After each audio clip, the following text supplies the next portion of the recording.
소장님 어떻게 한 주간 잘 보내셨나요? 네, 잘 쉬었습니다. 예, 지난 한 주에는 여론조사 결과는 많이 나오지 않긴 했는데 아주 중요한 조사들이 몇 가지가 있었어요. 그래서 그 중요한 이슈들에 대한 이야기를 좀 나눠보겠습니다. 일단은 그 사면 관련한 그 조사가 몇 개가 있었는데요. 지금 현재 국민의힘 내부에서도 이 중진급은 사면해달라는데 그 논리가 좀 황당했어요. 박근혜 대통령이 뭘 그렇게 잘못했냐, 사면시켜달라 이런 주장을 했고, 그거에 대해서 지금 그 초선 소장파 의원들 같은 경우에는 이거는 그 법치부정이다 이렇게 해서 지금 그 내부가 굉장히 시끌시끌한데요. 사면 관련 여론조사가 지금 RN서치가 조사한 게 있죠. 그거 네. 어떻게 나왔는지 한번 좀 얘기해 주시겠어요? 네, 4월 셋째 주 조사인데요. 네. 전직 대통령 사면에 대해서는 찬성이 44.8%. 아, 44.8% 네, 찬성. 네. 그리고 반대가 50.2%. 아, 반대가 더 많네요. 네. 근데 문제는 네. 문 대통령 적극 지지층에서 네. 반대가 93%나 됩니다. 야, 엄청난데요? 네. 긍정 지지층에서 93%가 지금 반대를 한다. 그렇죠. 거의 모두 다 반대한다는 의미죠. 예. 네, 근데 RN서치 조사에서 이재용 사면도 함께 조사를 아, 했는데요. 같이 물어봤어요? 네. 예, 예. 이재용 부회장은 찬성이 70.0%, 아, 반대가 25.9%. 그러니까 찬성이 훨씬 많은데 네. 문제는 여기서도 예. 문 대통령 적극 긍정- 지지층에서 반대가 68%나 됩니다. 아, 그렇구나. 이게 그러니까 그 원래 이 사면이라는 게 국민 통합이나 화합 차원에서 대통령이 그 행사할 수 있는 고유의 권한이잖아요. 그렇죠. 그래서 이거를 행사하는 거와 관련해서 국민들의 크게 이렇게 이견을 달지는 않았던 것 같아요. 근데 이번 같은 경우는 대통령 긍정 지지층에서 사면에 대한 거를 굉장히 반대를 세게 하고 있네요. 그렇죠. 예. 그러니까 작년 네. 말에 이낙연 전 민주당 대표가 아, 그렇죠. 작년 말 네. 올해 초. 작년 말 예. 올해 초. 예, 올해 어. 초에 사면에 대한 언급을 하셨죠. 그렇죠. 예, 예. 언급을 했는데 이때도 이제 문제가 됐던 게 그렇죠. 문 대통령과 민주당 지지층에서 반대가 훨씬 높았죠. 맞아요. 예, 그리고 최근에 국민의힘 내부에서 사면론 제기하는 거는 네. 어찌 보면 이번 재보선에서 예기치 않은 대승을 거두면서 네, 예. 마치 사면도 그러니까 국정농단도 사면받았다 음. 이런 이제 여론이 조금 퍼진 게 아닌가 음. 이렇게 해석할 수 있을 것 같습니다. 그게 지금 현재 사면에 대해서 찬성이 44.8%이 정도 40% 초반 정도 되니까 이게 그래도 근데 이게 막 그 대통령 고유 권한으로 행사한다 하더라도 이게 조금 그 찬성 여론이 많지는 않은 거예요. 조금 더 한 60세까지 가야지 이 대통령이 좀 이제 편안하게 사면을 할 수 있는 거거든요. 네, 그래서 최근에 네, 네. 8.15 사면론이 조금 퍼지고 있지 그쵸, 않습니까? 퍼졌었죠. 이건 네. 조금 부정적인 영향을 미칠 수밖에 없을까요? 그렇죠. 제가 보기에도 그럴 것 같은데요.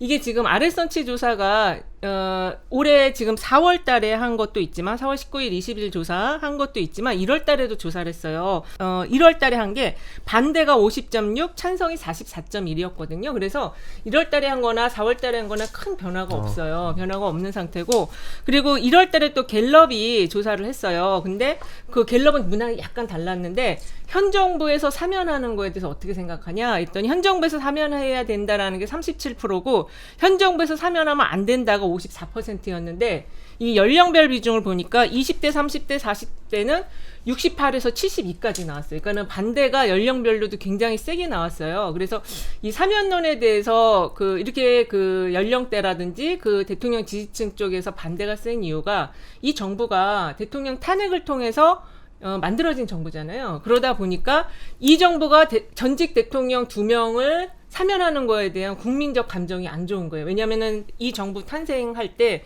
시민과 촛불로 탄생이 됐잖아요. 그러다 보니까 이 정부가 그런 정통성과 그런 의미를 가진 정부인데 그 전직 대통령을 이 정부에서 사면한다는 거는 좀 이율배반적인, 그러니까 좀 앞뒤가 안 맞는 듯한 그런 느낌이 드시는 것 같아요. 그래서 아까 우리 소장님 말씀하신 것처럼 지금 이제 8.15 사면할 수 있는 기회가 지금 한 번 있는 거잖아요. 12월 연말 사면 같은 경우 이미 대선 한참 이제 막 그 대선 그 경쟁이 이루어지고 있는 시기여서 어렵고 8월에 할 수 있는 그 기회가 있는데 이런 여론이라면은 조금 어렵지 않나.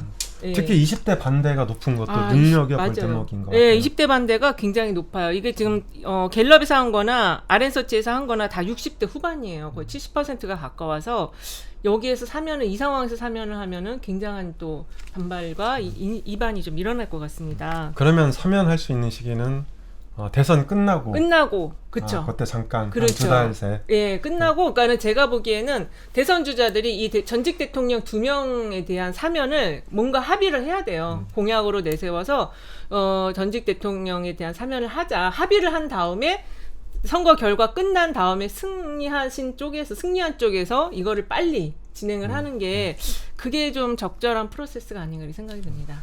예. 그래서 사면 관련한 거는 이렇게 살짝 짚어봤는데요. 사실 이제 이것과 관련해서 그 윤석열 전 총장이 이 사면에 대한 입장이 어떨 건가 이거 굉장히 중요하거든요. 어떻게 생각하세요? 개인적으로? 글쎄요. 일단 유보적인 태도를 취할 그쵸? 것 같고요. 예. 만약에 민주당 대선 주자들이 사면을 공약한다면 네. 반대하지 않는 식으로 그런 정도가 되겠죠. 네, 그렇게 처리할 것 같습니다. 왜냐하면 이 전직 대통령 2명에 대해서 그 구속에 대해서 굉장히 직접적으로 관여가 되어 있기 때문에 윤석열 전 총장이 대선 주자로서 사면을 거론할 수는 없고 이건 정말 할 수가 없어요. 그리고 여당이 한다면 거기에 이제 숟가락을 얹어서 그렇죠. 편승하는 식으로. 살짝 넘어가면 본인의 어떤 부담도 털어낼 수가 있는데 지금 이런 여론 상황이면은 상당히 8월에 사면은 상당히 신중하게 검토를 해야 될 걸로 보여집니다. 예, 사면과 관련해서는 이게 지금 국민의힘 내부에서도 이게 지금 양론이 있기 때문에 이 문제는 좀 앞으로 여론의 추이를 좀 세심하게 지켜봐야 될 것 같습니다. 그 다음에 또 이번 주에 좀 중요하게 이야기되었던 게 모병제와 여성징병제가 있었어요. 이거는 사실 이번 주에 논의가 된 건 아니고 그 전주에 그 박용진 의원이 대선 후보 출마를 했잖아요. 그러면서 이제 정치혁명이라는 책을 냈는데 거기에 제안을 했어요. 근데 지금 현재 그 모병제와 관련한 여론은 그 역대에서 이게 제일 처음에 김두관 지금 김두관 의원. 네, 네, 2012년에 제일 먼저 얘기를 꺼냈었더라고요. 그래서 그 이후에 그 모병제에 대한 논의가 정치권에서 계속 있어 왔어요. 그러다 보니까 그 모병제에 관한 여론은 찬성이 조금 높아요. 예, 이게 지금 여성은 어떻게 응답했나요? 여성도 그 모병제에 대해서는 뭐 거의 그 평균 수준으로 살짝 높은 수준이 유지가 되었거든요. 그러니까 반대하지 않는다는 네, 거죠. 반대하지 않는다는 거죠. 왜냐하면 이제 이 그 모병제를 그때 그 얘기했던 기조가 그 인구 감소, 징병자원 감소에 따라서 어쩔 수가 없다. 이거는 그 지금 이번에 그 정부에서도 뭐 미래 관련한 그 위원회에서 향후 10년에서 15년 사이에 징병 자원이 14만 명까지 떨어진다는 거를 추계를 냈더라고요. 그래서 이거 대책을 세워야 된다라는 게 있어서 인구 감소에 따른 그 모병제 전환에 대해서는 찬성 의견이 있는 것 같아요. 이게 2016년에 머니투데이와 미디어 리서치가 조사한 거에서도 찬성이 51.1, 반대 43.9였고요. 2020년에 그 KBS 시사기획창에서도 이 온라인 조사를 했었어요. 9월 22일에서 24일 했는데 이때는 찬성이 61.5, 반대가 28.8이었어요.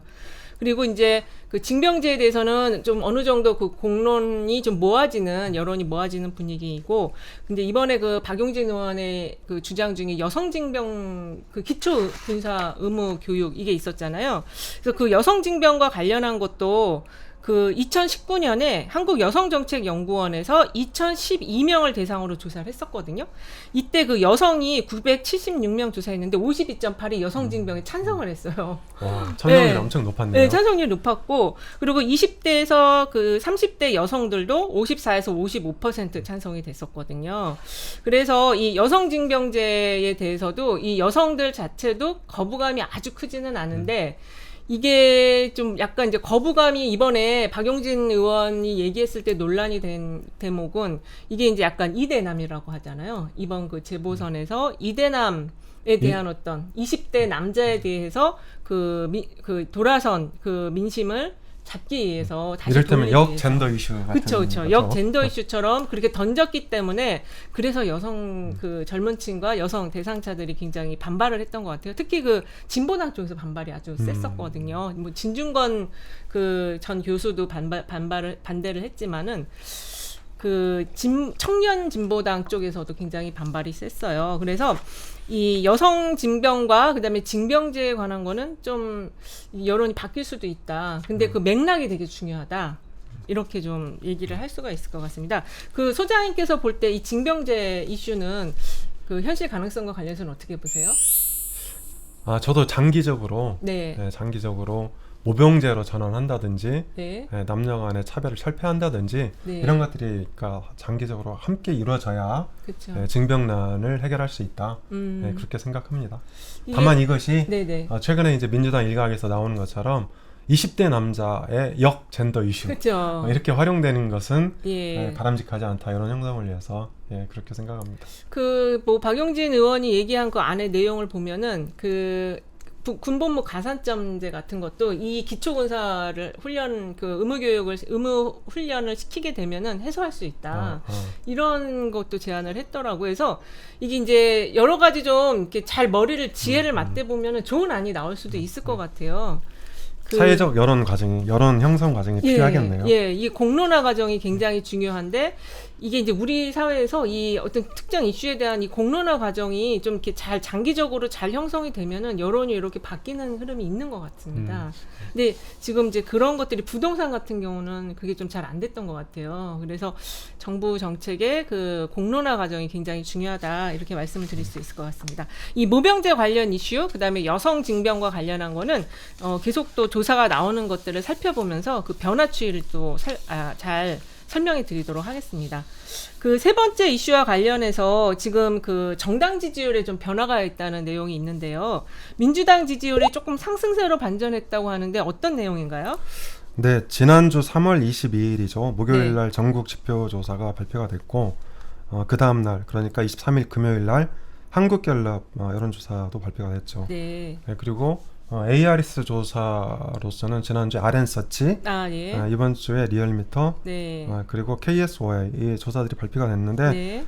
대부분 모든 조사에서 재보선 때 저점을 찍었던 민주당 지지율이 상승세로 반전하고 있습니다. 그리고 네. 반면에 국민의힘은 예. 조금씩 하락세로 접어들고 있는 것이죠. 네. 지금 현재 민주당 지지율이 지금 보면 한 30%에서 32% 정도 나오는 것 같아요. 네, 30% 초반. 30% 초반대 그 정도 나오는 것 같은데요. 이렇게 상승한 이유가 뭐라고 봐야 될까요? 가장 큰 이유는 네. 우리나라 정치에서 가장 손쉽게 나타나는 방법이 있죠. 어떤 건가요? 상대방 실체 격과. 예. 그러니까 국민의힘이 재보선에서 승리한 이후에 네. 과거 회계 논란에 휩싸여 있잖아요. 그쵸. 그러니까 예. 도로 한국당, 예. 도로 통합당 예. 이런 이제 논란 때문에 그 반사 효과로 민주당 지지율이 오르는 것 같고요. 네. 그리고 이제 전당대회 효과 쇄신 없다 이런 논란도 예. 있지만 네. 어쨌든 컨벤션 효과가 조금 발생하고 있다. 현재 지금 당대표 선거와 관련해서요. 네. 그리고 대선 후보의 정세균 전 총리가 가세하면서 민주당 대선 후보 경선이 조금 활기를 띠나요? 활기를 띠고 있죠. 예. 그러면서 민주당이 대체적으로 상승세에 접어들었다. 네. 이렇게 볼 수 있는데요. 네네. 특징적인 것은 2040 그러니까 예. 20대에서 40대까지는 민주당 예. 그리고 60대 이상은 국민의힘 이런 전통적인 구도로 되돌아가고 있다. 이렇게 볼 수 있을 것 같고요. 그러면 약간 그 잃어버렸던 그 돌아섰던 그 지난 4.7 재벌 때 돌아섰던 그 세대가 다시 좀 돌아오고 있는 그렇죠. 그러니까 돌아오고 있는데 여기서 예. 한 가지 좀 눈여겨볼 대목은 네. 20대 무당층 규모가 거의 절반에 육박한다. 맞아요. 되게 높아요. 44에서 50까지 되더라고요. 네, 지금 현재 네. 또 조사를 해보면. 그다음에 30대도 30%대 중반 정도 이렇게 되는데 과거의 젊은층 무당층은 사실은 범진보 성향, 그쵸. 즉 민주당 숨은 지지층이었어요. 맞아요. 예. 근데 최근에 무당층은 글자 그대로 무당층이다. 맞아요. 완전 스윙보터인 것 같아요. 그러니까, 왔다 갔다 해요. 막. 정당을 투표 기준으로 삼지 않을 가능성이 점점 커지고 있고 네. 연령이 낮을수록 네. 그런 그 흐름은 강화될 가능성이 크다. 네. 이렇게 이제 짚어볼 수 있을 것 같습니다. 그 민주당의 약간의 그 반등과 관련해서는 최근에 이제 그 여러 가지 그 반성의 기조들이 좀 있었잖아요. 네. 반성의 기조들도 있었고, 그 다음에 이제 부동산 정책과 관련해서 이게 지금 종부세 기준 완화 등 여러 가지 좀 정책 변화를 하려고 했다가 다시 이제 좀 정책 일관성 유지를 위해서 조금 더 여론을 수렴하는 그런 모습들도 이 지지율 상승세에 좀 영향을 미치지 않았나 그런 생각이 드는데 어떻게 보세요? 그렇죠. 그러니까 3월 26일 오늘 뉴스들을 살펴보면 네. 이제 김부겸 총리 네. 후보자도 부동산 정책은 원칙이 중요하다 이렇게 그쵸. 원칙 강조를 했고, 예. 그리고 이제 당내에서도 1주택은 부담을 경감하되 네. 다주택은 중과를 유지하는 쪽으로 방향이 대충 잡힌 것 같아요. 방향이. 네. 이러면서 이 비난 여론이 이제 많이 수그러들었다 이렇게 볼 수 있는데요. 네. 이게 민주당은 네. 그러니까 저희가 유튜브 분석을 통해서도 보면 네. 여전히 국민의힘보다는 우위에 있다. 그러니까 민주당 유튜브가요? 네, 그러니까 지난 일주일간 민주당 유튜브 동영상 수가 368회. 네. 그리고 조회수는 합쳐서 4천만 회를 넘었고요. 네. 그리고 이제 국민의힘은 동영상 수가 292, 네. 조회수가 한 3,600만. 그래서 여전히 그러니까 네. 민주당이 이제 우위에 있고, 그리고 감성어추위도 지금 보면은 근데 둘 다 조금 그 빨간색이 더 높아요. 네, 그렇죠. 둘 다 높았다가 최근에는 이제 이 비슷해지는. 예. 그래서 민주당 상승세를 어느 정도 입증하고 있다. 네. 이렇게 볼 수 있을 것 같아요. 이게 지금 각 당에서 그 젊은 층과의 소통을 위해서 유튜브에 굉장히 힘을 많이 썼는데 지금 민주당 쪽이 조금 더 노력을 많이 한다. 이런 네. 추이를 좀 볼 수 있는 자료인 것 같습니다. 네. 이 민주당과 관련해서 이제 좀 상승 지지율도 이거와 관련해서 이제 전대 효과가 이제 지금 사전에 지금 벌써 나타나고 있다라는 거죠. 그 지금 TV 토론도 굉장히 많이 하고 그리고 또 정세균 총리의 이제 어저께인가 그 봉하마을 갔다 와서 이제 본격 행보가 예고가 되고 있어요. 그래서 이런 것들이 합쳐지면서 그 반성, 우리가 무엇을 잘못했나 또 우리가 무엇을 해야 되나 이런 거에 대한 그 논의들이 굉장히 지금 그 당 내에서 폭발하고 있는 것 같습니다. 반면에 국민의힘 같은 경우는 좀 그게 사면을 논란으로 해서 완전히 또 두 개가 쫙 쪼개져 갖고 과거 회기 정당의 모습을 보이고 있어요. 분위기가 조금 가라앉고 있죠. 예, 그래서 이게 참 보면은 이게 바뀌는 게 어려울 것 같이 보이는데 뭐 금방 또 이게 하루 눈 뜨고 나면 싹 또 분위기가 바뀌는 것 같아요. 이게 정말 매 순간순간을 절실하게 살아야 될 것 같아요. 정치인이나 정당이나. 자, 이것과 관련해서 그 대선 후보 지지율도 좀 살펴보면요. 현재 그 양강 구도가 지금 고착되고 있는 흐름 속에서 민주당 내에서 정세균 전 총리가 뛰어들므로써 정세균과 이낙윤의 2위 경쟁이 지금 가열차게 지금 이제 전개될 예정이라는데요. 그 내용과 관련해서는 또 한번 얘기해 주시겠어요? 네. 그러니까 정세균 총리가 네. 전 총리가 대선 경선에 본격 가세하면서 네. 이제 민주당 경선의 초점은 네. 정세균 전 총리가 과연 이낙연 전 대표를 꺾고 그렇죠. 여권 내 2위로 오를 거냐. 네, 지난 시간에도 5% 기준으로 했을 때 네. 넘어갈 거냐, 지킬 거냐, 수성이냐, 공성이냐 이건 얘기했죠. 그렇죠. 이게 이제 네. 그 최대 관심사인데요. 네. 현재 여론조사에서는 이낙연 대표가 2위를 유지하고 있는 가운데 네. 정세균 전 총리가 추격을 하고 있긴 예, 합니다. 지금 보면 2% 3%인데 아직 선언 안 했는데 이 정도면 뭐 나쁘지 않은 것 같아요. 그렇죠. 그러니까 네. 한 뭐 3%? 네. 어떤 경우는 4%도 나오고 네, 있고요. 그렇더라고요. 네, 그래서 추격세가 조금 가팔라지고 있는데 네. 어떻게 보세요? 추격 가능하다고 보시나요? 추격이 이제 이게 어떤 이슈를 꺼내면서 이제 이 대선 후보 경쟁이 뛰어드느냐인데 지금 살짝 보니까 고연령층에서 좀 인지가 높으시고요, 지지가 있으시고 호남에서 좀 있으세요. 그래서 이 호남 쪽에서 얼마나 이제 땡겨오느냐 이게 중요한데 최근 그 정세균 전 총리 보면은 방역 이슈에서 지금 약간 벗어나지 못하는 흐름이 아닌가 그런 생각이 조금 들었거든요. 그래서 최근에는 네.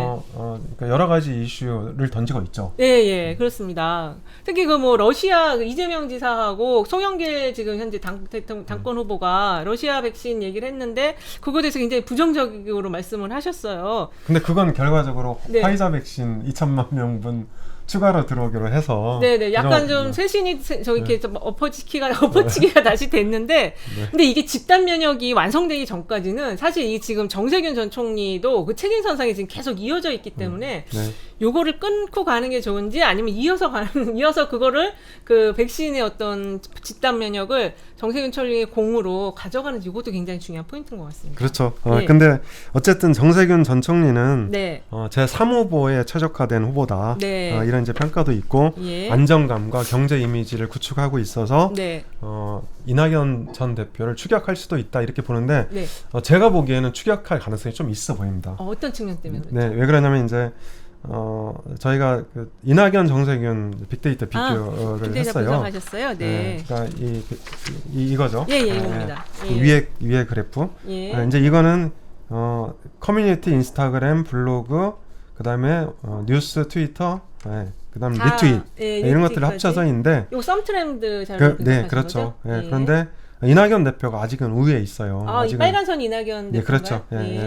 그런데 이낙연 대표가 이제 많이 줄어들고 있고 네. 정세균 총리는 조금씩 이제 유지되는 그런 부분이 있는데 예. 그 아래 보면 예. 정세균 유튜브 동영상 분석 자료가 있죠. 예. 이게 좀 그래프가 다르네요. 예. 그러니까 위에 거는 이낙연, 그러니까 중간 거죠. 중간 예. 거는 이낙연 유튜브 동영상 수와 조회수인데 네. 동영상 수가 지난 일주일간 18개. 네. 17만 1000개. 예. 이 수준인데 정세균 총리가 훨씬 많아요. 동영상 수가 52개로 거의 한 3배 정도 되고 엄청 있고. 많네요. 예. 네. 그리고 이 조회수도 네. 85만 8천 개가 넘죠. 예, 엄청나게 높습니다. 네, 이렇게 된다면 이게 반등의 모멘텀을 만들어주고 있는 그렇죠. 거예요. 그러니까 유튜브에서 활동이 아주 치열하게 일어나고 있다. 이루어지고 있다. 지금 이 그래프만 봐도 이낙연 전 총리 같은 경우는 이게 좀 약간 들쭉날쭉하고 뒤쪽엔 지금 없어요. 하지만 맞아요. 정세균 전 총리는 이게 꾸준하게 지금 계속 그 생산이 되고 있는 흐름을 보여주고 있거든요.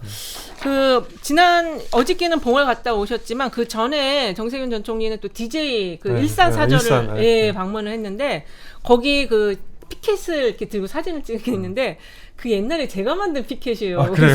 당에 있을 때 만들었었는데 저작권료를 받았는데. 근데 그 피켓에 그때 이제 준비된 대통령이 그 슬로건이었잖아요. 그걸 들고 서 계시는데 이미지가 준비된 대통령이 뭔가 좀 부합하는 듯한 그런 느낌이 좀 있었어요. 이 유튜브가 눈에 잘 보이지는 않는 것 같지만 이 유튜브 그 언급량과 이 동영상 제작 편수가 굉장히 영향을 미칩니다. 그럼요. 그러니까 일종의 이제 정치적 팬덤 그렇죠. 현상으로 볼 수 있는데 사전지수 같은 그 흐름을 보여요. 사전지수 같은 지표로 볼 수 있죠. 그래서 이 정세균과 이낙연의 이해 경쟁이 앞으로 좀 본격화되면 좀 더 치열해질 수 있다. 이렇게 좀 분석을 해볼 수 있을 것 같습니다. 그리고 지금 이재명 지사의 또 아주 재밌는 분석이 하나 갖고 오셨는데요. 이재명 지사 지금 전국 지표 조사 MBS 자료를 보니까 지금 이재명 지사가 25% 전국 대선 후보 지지율, 윤석열 지금 전 총장이 22%인데 여기 차기 대선 방향 요거 이제 크로스 타블레이션 이게 교차 분석한 걸 보니까 지금 현재는 정권 교체 의견이 좀 높잖아요. 그리고 정권 유지가 좀 낮은데 제3세력 후보 당선을 여기 또 하나를 더 넣었더라고요. 여기 지금 MBS 쪽에서는 그래서 3개의 문항으로 이제 조사를 하는데 현재 정권 유지냐, 정권 교체냐, 아니면 제3세력의 후보 당선이냐 이렇게 3가지를 물어봤는데 그 문항과 이재명 지사 지지율을 좀 교차 분석을 해봤더니 정권 유지가 높아요. 52. 그다음에 정권 교체가 8. 그다음에 제3세력 후보 당선이 16. 그래서 여당으로의 정권 유지가 52라면 그 기타 나머지 사이즈 제3세력과 정권 교체가 24나 돼요. 그렇죠. 그러니까 모름 무응답. 그러니까 예를 들어서 무당층이나 유보층으로 볼 수 있는데 여기도 이제 21%나 되는 거죠. 네네. 그래서 이 지금 보면은 이 사이즈가 정권 교체적인 의미도 상당히 이재명 지사가 지금 담아가고 있다. 이런 흐름으로 볼 수 있는 게 아주 중요한 포인트인 것 같습니다. 오늘 3가지 주제 가지고 이야기 나눠봤는데요. 굉장히 지금 중요한 이야기 많이 나왔어요. 이게 각 대선 후보 주자군이나 아니면 정당에서 전략이라든지 또 이제 여러 가지 정세 분석하는 팀 쪽에서 오늘 이 영상은 굉장히 중요한 자료가 될 것 같습니다. 아주 귀한 자료가 될 것 같은데요. 다음 시간에는 더 좋은 내용으로 찾아뵙도록 하고요. 오늘 분석하시느라고 소장님 너무 고생 많으셨습니다. 수고하셨습니다. 네, 제 7편 이것으로 마무리하도록 하겠습니다. 오늘의 내용이 좋았다면 구독, 좋아요 콕콕 눌러주세요. 감사합니다.